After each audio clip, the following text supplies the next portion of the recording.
자, 그 다음에 6번은 머스그레이브의 정부 재정 기능 기본. 자, 머스그레이브가 앉아소였어요. 앉아소. 원래 재정의 4대 기능하면 앉아소성이라는 게 있었거든요. 자, 여기 예산의 기능이 법적 기능, 정치적 기능, 행정적 기능, 경제적 기능이 있을 때 주로 알렌 시크의 행정적 기능이 많이 나왔는데 요건 자주 나오진 않았습니다. 그래서 저희가 심화 때는 주로 말씀을 드리고 했던 건데, 이게 이제 경제적 기능이 4가지가 있는데 여기 이 중에 경제성장 촉진만 케인즈가 얘기한 것이고, 머스그레이브라는 학자는 재정의 3대 기능을 얘기를 했죠. 거시경제를 안정화시키는 기능. 경기가 불경기에 빠졌다 하면은 뭐 통화량을 늘리고 해서 거시경제를 안정화시키는 기능. 그다음에 자원 배분을 효율화시키는 기능.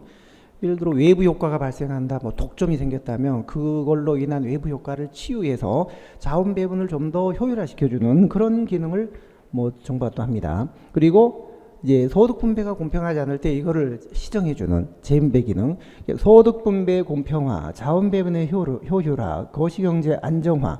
그래서 앉아서 이 3가지가 예산의 3대 경제적 기능으로 머스그레이브가 얘기를 한 거예요.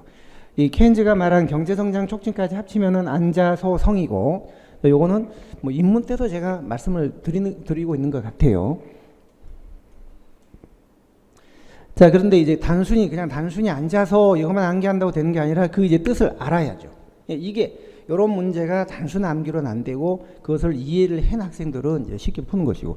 자, 1번은 이게 자원 배분의 효율화 기능이에요. 여기에 자원 배분의 효율화 기능. 외부 효과나 이런 걸로 인한 시장 실패를 교정하고 공공재를 직접 공급한다든지 하는 그게 자원 배분의 효율화고.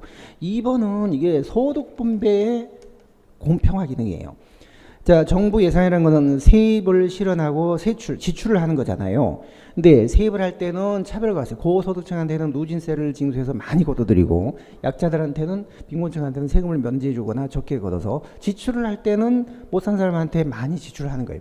그러니까 가진 자들한테 세입은 많이 징수하고 지출은 가지지 못한 사람한테 많이 해서 세입과 세출을 통해서 소득을 재분배하는 그런 기능을 하는 거예요.